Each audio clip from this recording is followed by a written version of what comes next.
Roberto Morales de la Organización Internacional del Trabajo con la conferencia Construcción de Políticas Públicas para Prevenir y Erradicar el Trabajo Infantil, con un fuerte aplauso.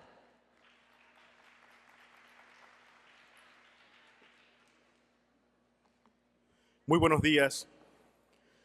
Quisiera comenzar esta presentación haciendo referencia a nuestro convenio número 138 de la OIT, que fue creado a partir del año 1973, en el cual se indica que todo miembro para el cual está en vigor el presente convenio se compromete a seguir una política nacional que asegure la evolución efectiva del trabajo de los niños y eleve progresivamente la edad mínima de admisión al empleo o al trabajo a un nivel que haga posible el más completo desarrollo físico y mental de los menores.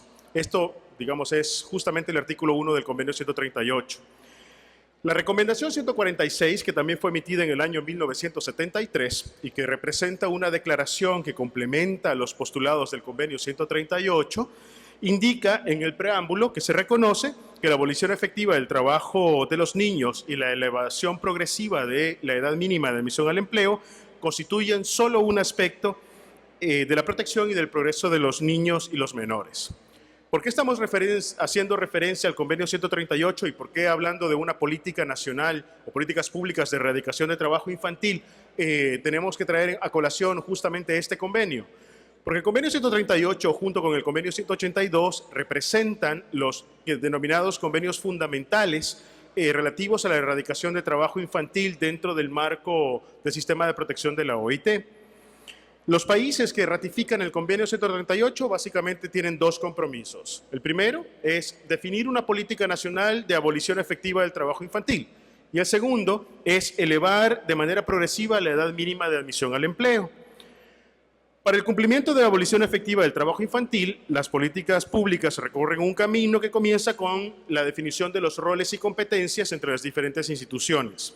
En ese sentido, debido a que son los convenios de la OIT los que promueven los requerimientos del diseño de la política nacional en los países, han sido tradicionalmente los ministerios de trabajo quienes han sido responsables de liderar estos procesos. Pero eso está cambiando de manera progresiva. Cada vez más hay otras instituciones que tienen roles claves tanto en la definición de las políticas públicas como en la de su implementación.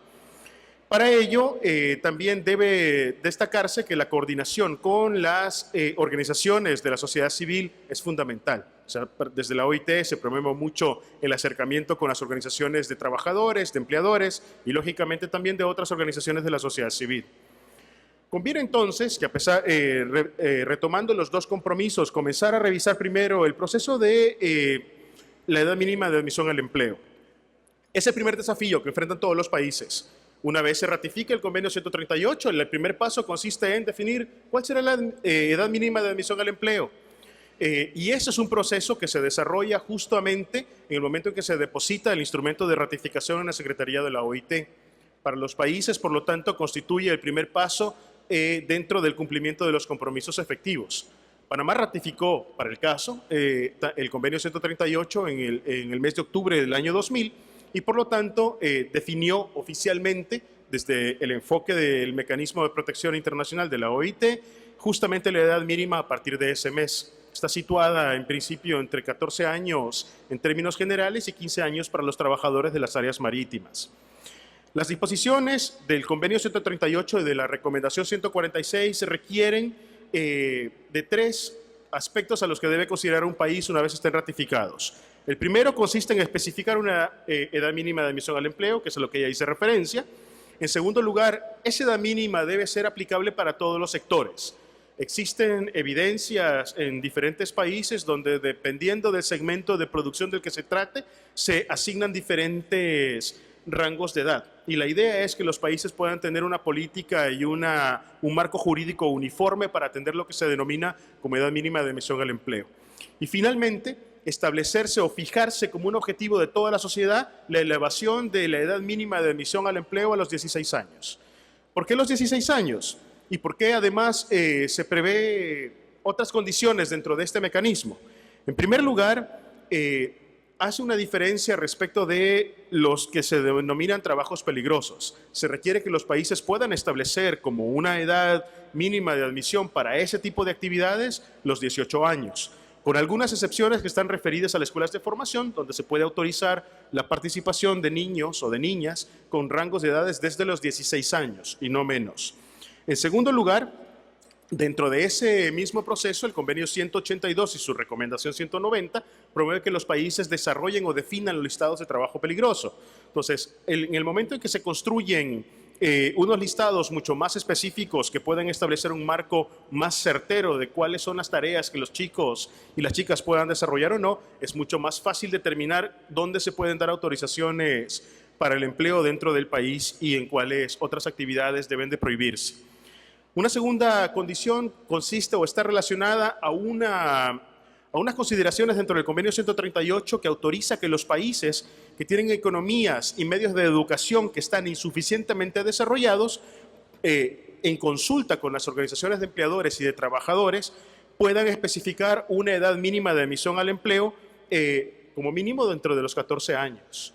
Entonces aquí surge la pregunta, ¿qué significa una economía y una educación insuficientemente desarrollada? Y usualmente cuando se traen a colación los dos elementos, uno tiene indefectiblemente que hablar del término calidad. El término de una economía insuficientemente desarrollada usualmente está asociada con los factores del empleo y de cómo se mueve el mercado de trabajo dentro de los países. Elementos relacionados con el nivel de desempleo, que es el umbral o el parámetro que se utiliza para determinar los grados de avance que tiene una economía en términos de beneficios para sus habitantes, resulta ser insuficiente. Entonces, también debe de considerarse aquellos elementos relativos con el trabajo informal y también con el subempleo. América Latina, durante el último quinquenio, ha mostrado un rendimiento excepcional respecto de su creación, su reducción de empleo y su crecimiento económico, pero no ha permeado de manera significativa en la situación de la calidad del empleo, particularmente el empleo informal. En segundo lugar, la calidad de la educación, y los panelistas que estuvieron en los dos espacios anteriores justamente hicieron énfasis en este tema. O sea, la calidad de la educación prácticamente plantea desafíos importantes. Por un lado, en promedio, según un estudio de la UNESCO del año 2013, aproximadamente un tercio de los alumnos y la mitad en secundaria no parecen haber adquirido los aprendizajes básicos en lecturas y en matemáticas, en lectura.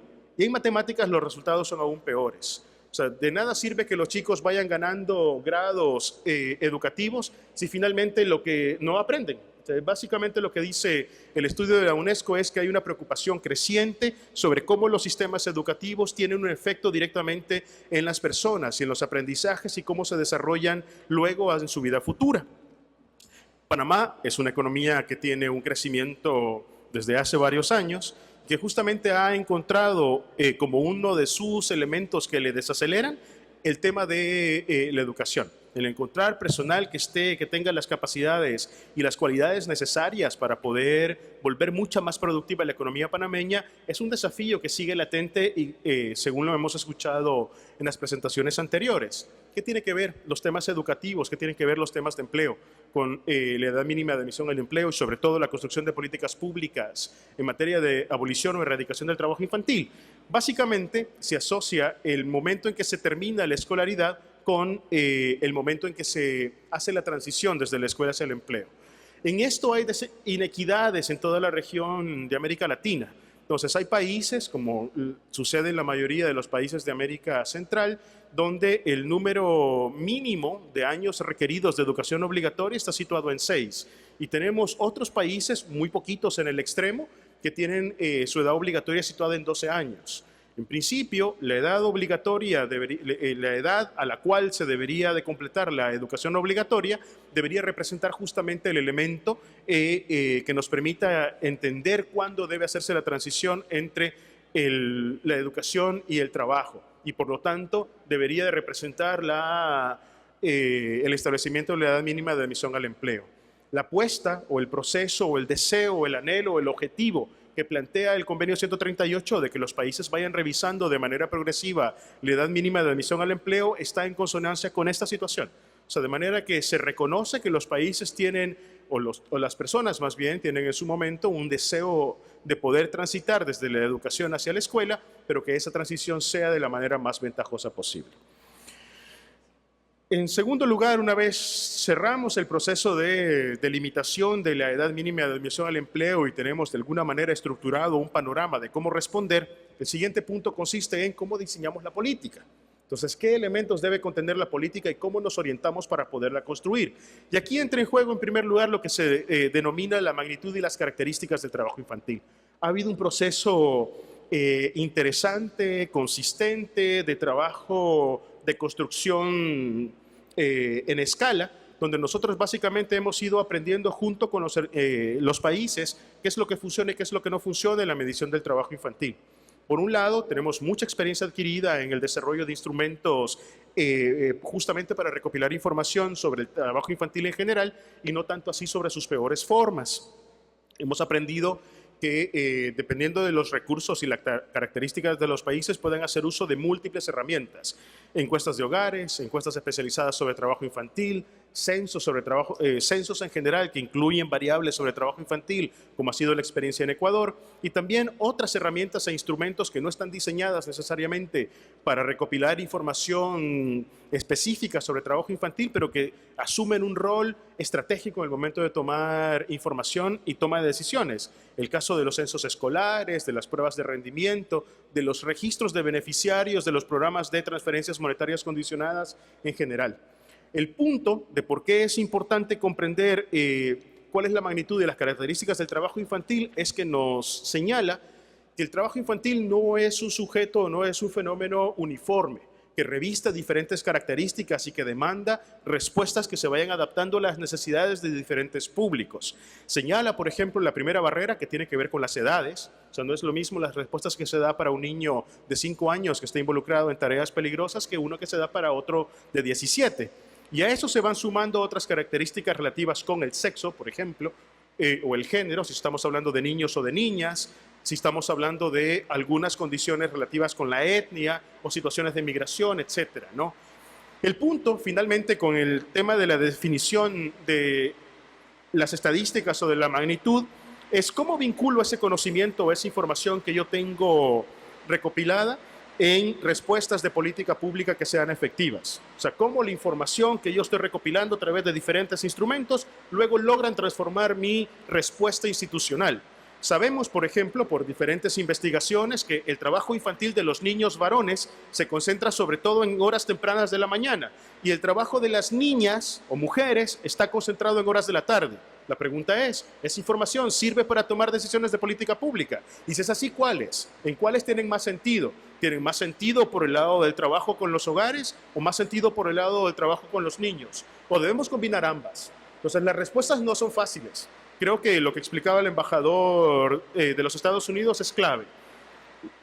Dar respuestas que significan transformar pautas culturales o respuestas institucionales toma un tiempo, pero eso no significa que no debemos empezar en algún momento. Una vez tenemos más o menos mapeada la información sobre las características del trabajo infantil, el siguiente paso consiste en cómo organizamos el trabajo desde un enfoque práctico en términos de un marco institucional efectivo. Para ello, entra, digamos, en juego, en este caso, la Convención de los Derechos del Niño, que establece que a lo largo de su articulado le da sustancia al llamado enfoque de protección integral de la infancia. Y creo que este es un punto en el que hay que hacer énfasis. El enfoque de protección plantea que los estados son los garantes de asegurar que los niños y las niñas puedan disfrutar de todos sus derechos y por lo tanto debemos asegurarnos de que la manera en que funcionamos como estado nos permita dar respuestas efectivas a sus necesidades. Hay dentro del enfoque de trabajo infantil o dentro del ámbito de la abolición de trabajo infantil diferentes elementos o diferentes aristas. Existe todo un segmento relacionado con las peores formas de trabajo infantil que está asociado sobre las características penales de este tipo de actividades, ¿no? Están relacionadas con la persecución de conductas que nos parecen delictivas y que sitúan a los niños o las niñas como víctimas de procesos penales mucho más amplios, de crimen organizado.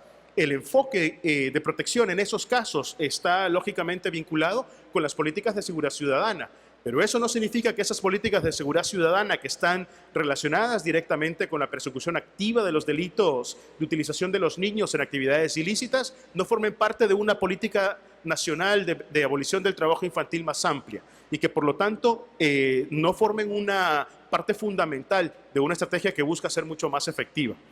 Por otro lado, También hay otras acciones que se desarrollan mucho más por el ámbito de la coordinación interinstitucional.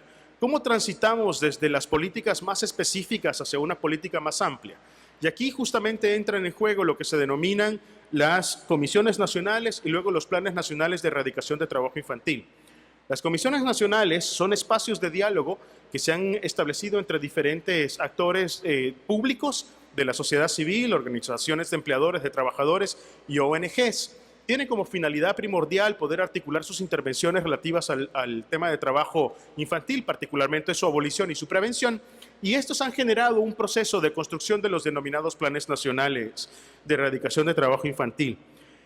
Estos planes incluyen un conjunto de orientaciones que básicamente tienen tres elementos a considerar. Por un lado, llenan un vacío en la orientación de las políticas. Es decir, en el momento en que yo construyo mi propio plan de gobierno, en el momento que yo luego mi plan de gobierno lo paso a planes operativos institucionales, existen estas pequeñas brechas entre una intervención y otra, que las comisiones nacionales, con el diseño de los planes, tratan de articular y homogenizar en un proceso de consenso continuado. En segundo lugar, organizan la gestión de las intervenciones. A pesar de que tengamos intervenciones complementarias, no siempre se llevan a cabo en el momento preciso. Y este es el segundo punto. O sea, no solamente es importante plantearnos qué debemos hacer, sino que también es importante negociar cómo debemos hacerlo y cuándo es el mejor momento. Entonces, las articulaciones requieren o demandan de una enorme flexibilidad en las instituciones, cosa que no es fácil en el sector público, pero además poder hacer uso del trabajo continuado que están desarrollando los actores sociales que operan en los territorios. Los actores civiles, como ustedes pudieron ver ahora, son aliados estratégicos importantes.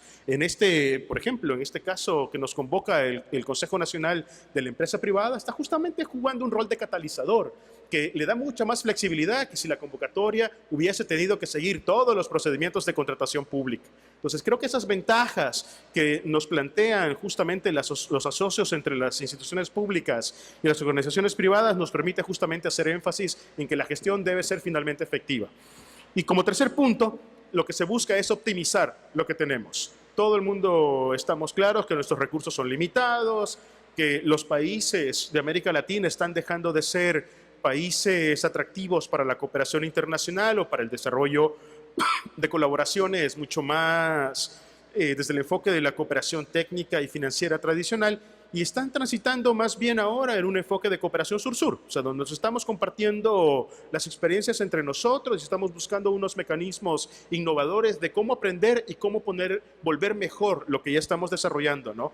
Esto parte de la idea que estamos reconociendo que existen avances, que estamos caminando en los países, pero que podemos hacerlo mejor. Y esas situaciones de mejora no tienen por qué empezar desde cero. Podemos empezar desde muy adelante, según otras experiencias que se han desarrollado en otras partes de la región. Finalmente, con la organización de las responsabilidades institucionales respecto de las iniciativas contra el trabajo infantil, y en particular la existencia de responsables de conducir el seguimiento de las acciones señaladas en el plan, se espera que estos planes se constituyan una política pública cumpliendo al menos 4 condiciones mínimas. La primera es que deben articular sus actuaciones con diferentes entidades. O sea, un plan que básicamente sea un listado de tareas individuales no representa una política pública. Tiene que estar articuladas entre sí. En segundo lugar, deben de complementar políticas y programas vigentes. O sea, los planes no deben ser la tentación para redactar una carta, como decimos en mi país, a los Reyes Magos, ¿verdad? Es que me hace falta contratar 40 agentes, voy a aprovechar a hacer un nuevo plan nacional de erradicación de trabajo infantil para incorporar más personal. Lo que debe de hacer el plan es articular lo que usted ya tiene, indicarle cómo debo, con lo que yo ya planifiqué, moverme y poder hacerlo de la mejor manera, identificar puntos de encuentro que me sirvan justamente para poder potencializar mis acciones. En tercer lugar, establecer alcances. O sea, no se vale, no deberíamos de estar esperando a estas alturas del partido justamente estos planes nacionales que no tengan una concreción en la cual uno pueda pedir una rendición de cuentas. O sea, es importante también que los planes nos permitan, a partir de esta definición de los alcances, establecer una sensación de direccionalidad. O sea, realmente de dónde partimos, hacia dónde queremos llegar y en ese trayecto poder dimensionar exactamente qué nivel de esfuerzo requerimos. Lógicamente, para hacer ese proceso se requiere una enorme dosis de realismo, lo cual no siempre es fácil, ¿no? de poder también reconocer que tenemos limitaciones. Y al reconocer las limitaciones nos abre la puerta justamente para encontrar mecanismos de colaboración con otras organizaciones que pueden complementar nuestros esfuerzos. Y finalmente, todo esto es solamente un buen discurso si no tiene recursos específicos asignados. O sea, si los planes nacionales no tienen recursos para su ejecución, se convierten simple y sencillamente en una buena intención. Entonces, si queremos transformarlos en política pública, estas 4 consideraciones deben de estar contempladas. Y no significa eso que debemos de tener nosotros un mecanismo o un documento que sea en extremo complejo para poder llevarlo a la práctica. Los planes nacionales su análisis a lo largo de los últimos 15 años nos han permitido detectar 3 elementos que son fundamentales en el desarrollo de las políticas nacionales en los países. El primero es que hay todo un segmento de políticas, de programas y de acciones que están pensados expresamente para tener incidencia o efectos en la niñez y la adolescencia. Esos énfasis, digamos, están pensados como para poder prestar servicios directamente a esta población. Y lógicamente los más cercanos y los más directos están relacionados con la educación y con la salud en primera instancia, y en segundo lugar la recreación y la cultura. Pero justamente los adolescentes es el otro, digamos, es la nueva dimensión que estamos tratando de descubrir, entre comillas. Los servicios que se prestan a adolescentes demandan la necesidad de poder hacer la transición entre la escuela y el trabajo, y por lo tanto todo el conjunto de servicios que facilite que los adolescentes y las adolescentes puedan desarrollar competencias y habilidades para el mundo del trabajo es el desafío más importante. No solamente estamos hablando de conocimientos, como ya refería anteriormente, ¿no? No solamente basta saber si pueden hacer operaciones aritméticas. Es importante también contar con habilidades blandas que se construyen en los 2 ámbitos, no tanto en la escuela como en la casa. Es importante hablar de puntualidad, de responsabilidad, de honestidad, de organización para el trabajo en equipo, que son actividades que no se aprenden con la formación técnica vocacional o ya es muy tarde. Son competencias que debemos ir construyendo desde muy pequeños y deben de formar parte de la cultura, digamos, de trabajo que tiene que tener un país. En cualquier caso, toda esta información, o digamos, todas las intervenciones que se desarrollen con los niños y con las niñas tienen que tener un enorme enfoque en la pertinencia. Entonces, no tiene sentido que nosotros compremos modelos y los impongamos en un territorio, sino que más bien entendamos cuál es el contexto que está sucediendo en el territorio y adaptemos los contenidos de la formación, los modos en que se desarrolla justamente a esos contextos. Creo que el respeto de la diversidad, sobre todo en las zonas indígenas que nos ha tocado vivir en varios de los países de América Latina, nos ha dado justamente una lección importante de cómo el contexto puede jugar un rol estratégico en la manera en que nosotros desarrollamos la política pública y convertirse o bien en un catalizador o en un muro infranqueable, ¿no? Finalmente, las políticas públicas que están relativas al ámbito social nunca estuvieron diseñadas en su mayor parte para atender la situación de trabajo infantil.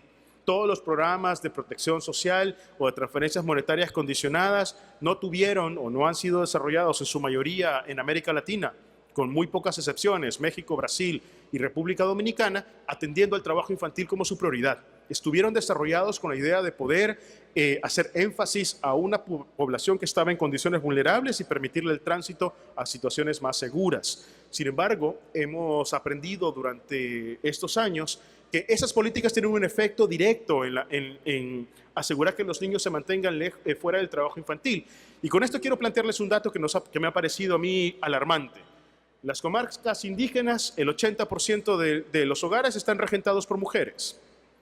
Eso significa que esos hogares tienen un enorme potencial de vulneración o vulnerabilidad y de poder incorporar a los niños y a las niñas como parte del trabajo infantil para complementar los ingresos.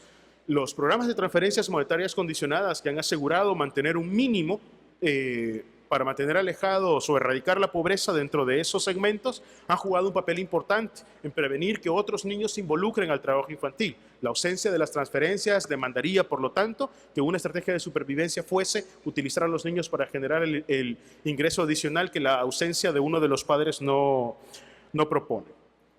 Haciendo un alto aquí, justamente uno de los desafíos más importantes que deben de seguir en un país es cómo construimos un mapa de los diferentes servicios y programas que tenemos disponibles para abordar el tema de trabajo infantil. un mapa que debe ser fácil de leer y además transparente. Entonces, si yo como organización me interesa colaborar en el tema, ¿a quién busco? O sea, los colegas, por ejemplo, que vimos ahora en el tema de educación, que contaron sus experiencias, y las colegas sobre el tema de, temas forestales, ¿con quién deberían de asociarse? ¿Dónde está la información? O sea, de manera que yo no tenga que tocar puerta por puerta para saber quién puede ser mi socio potencial o con quién puedo colaborar. O sea, en términos de la política pública, la transparencia y saber exactamente qué podemos ofrecer y hasta dónde están nuestros alcances es fundamental. Cierro este apartado sobre el tema de las políticas con énfasis en los niños, destacando que hay algunos países que están enfrentando unas demandas recientes por parte de los adolescentes y de cómo les podemos vincular directamente con el mercado laboral formal. Estos programas, o sea, estas demandas usualmente están cubiertas por un tipo de programa especial de transferencia monetaria que no tiene como propósito complementar el ingreso, tiene como propósito asegurar la transición. O sea, si yo tengo que, para mi formación vocacional, desplazarme desde mi casa y tengo que invertir para eso en transporte, en alimentación y demás, justamente la ausencia de esos recursos se convierte en una limitante que los hogares no pueden afrontar y que tradicionalmente son otra de las causas en las cuales la transición hacia el mercado laboral informal de los adolescentes se produce. El considerar programas de transferencias específicas para promover la empleabilidad de los adolescentes es un elemento clave que está justamente ahora iniciando la discusión dentro de los países. Cómo los programas o los servicios de formación vocacional pueden alcanzar una cobertura de una población en una etapa que es crítica para la vida y cómo se pueden convertir en instrumentos o en herramientas o en medios efectivos para la abolición del trabajo infantil, promoviendo la transición desde el trabajo peligroso hacia el trabajo decente. Hay otras políticas que están referidas que tienen énfasis en los hogares. Y este es el segundo marco de políticas que nosotros hemos visto que se han desarrollado en la región. En la recomendación 146, en su artículo 2, propone que los aspectos de planificación al momento de construir la política deben concentrar la mayor atención de las autoridades en algunos de los aspectos. En concreto, la generación de fuentes de ingresos en los hogares. Y reconoce esto la recomendación 146 porque justamente hace el vínculo entre la ausencia de ingresos y la participación de los niños en trabajo infantil. Sitúa el empleo y el objetivo de generar más y mejores empleos como un deseo alcanzable y una política altamente efectiva en materia de abolición del trabajo infantil. Por lo tanto, los temas de empleo, junto con un segundo paradigma, el tema de la erradicación de la pobreza, de la cual me he referido hace unos minutos, son dos elementos que representan aspectos fundamentales para asegurarnos de que los hogares no dependen del trabajo infantil para poder asegurar su supervivencia. Recientemente hicimos un estudio en Ecuador donde analizamos la decisión microeconómica de recurrir al trabajo infantil por parte de los hogares. Y justamente la decisión está relacionada, o las variables más importantes están relacionadas con la edad que tiene el niño y justamente la tarjeta roja me distrajo, la edad que tiene el niño, y la segunda es el potencial de ingresos que genera. Entonces, estos elementos, justamente, si no son abordados directamente por la política, nos hace dar una vuelta gigantesca que es mucho más costosa que si pudiésemos atender directamente sus causas raíz. Hay otros elementos, o sea, que están relacionados con la articulación de los hogares o de las comunidades con el entramado económico de los países. Esos elementos que facilitan el poder comunicar o vincular la producción o el desarrollo de las comunidades con el resto del país es otro elemento fundamental. O sea, nos encontramos, por ejemplo, territorios que los une únicamente un río o la única forma de llegar es a través de un camino difícil, donde la concentración de los niños en situación de trabajo infantil es mayor y en condiciones más precarias. En la medida en que las políticas públicas también promuevan una incorporación efectiva de las comunidades directamente con el tejido productivo y de una manera mucho más justa y equitativa, también se contribuye indirectamente con la abolición del trabajo infantil. Y por lo tanto, la política nacional debería de considerar como otro factor justamente la articulación económica de los diferentes actores sociales. Finalmente, el rol de la información y la sensibilización juegan también un papel importante. Y esto ya es básicamente el último punto de mi presentación. Encontramos de manera sistemática y continuada que no existe claridad de qué nos referimos cuando hablamos de trabajo infantil. Hemos preguntado a empleadores, a trabajadores, a funcionarios del gobierno, a ONGs, a papás, a mamás y a los propios niños. ¿Qué entienden por trabajo infantil? Y honestamente hay una mezcla confusa de qué entienden por el término.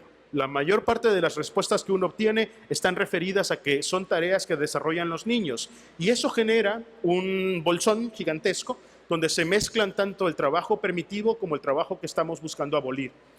La culpa no es de la gente, la culpa es nuestra. Hemos mandado unos mensajes completamente difíciles de entender. O sea, muchas veces la gente escucha nuestra información, pero como hablamos en unos términos que nadie entiende, entonces la gente no puede hacer la vinculación. Y lo que estamos persiguiendo es en realidad el tema de la abolición de unas ciertas tareas que son peligrosas. El llamado, por tanto, en este punto es cómo cerramos o cómo hacemos para ir cerrando la brecha en términos de lo que debe de hacer las instituciones públicas, en términos de políticas públicas y las acciones que se deben desarrollar a un nivel mucho más pequeño. En ese sentido, nosotros lo que hemos encontrado es que hay dos herramientas que son fundamentales. La primera es que debemos de dar una información concisa, directa y justamente adecuada al tipo de público al que queremos llegar. Estos mensajes que son amplios y que esperamos que llegue a algún destinatario algún día, no nos son efectivos y por el contrario nos generan más perjuicios que beneficios. El poder concentrar mensajes concretos para empresarios, para los hogares en general, es indispensable. Y finalmente, perdón que ahora sí ya me extendí, lo entiendo, hay otra cosa que me pareció importante destacar antes de hacer el cierre de la presentación. Me llenó de tristeza escuchar un comentario en una de las presentaciones anteriores diciendo esto: Panamá es un país rico y por lo tanto ya no podemos seguirle dando su apoyo. Pero esto es como que el entrenador justamente sacara a los 10 jugadores del partido justamente cuando faltan 5 minutos para cerrar. Justamente pasa lo siguiente, ¿no? Panamá tiene, en nuestra opinión, la posibilidad realista de que para 2020 pueda declararse como el primer país de América Latina en eliminar el trabajo infantil. Y este es el momento, estos últimos 5 años son críticos. Y creo que toda la sociedad panameña requiere nuestro apoyo para asegurarnos de que esa meta sea realidad. Muchísimas gracias.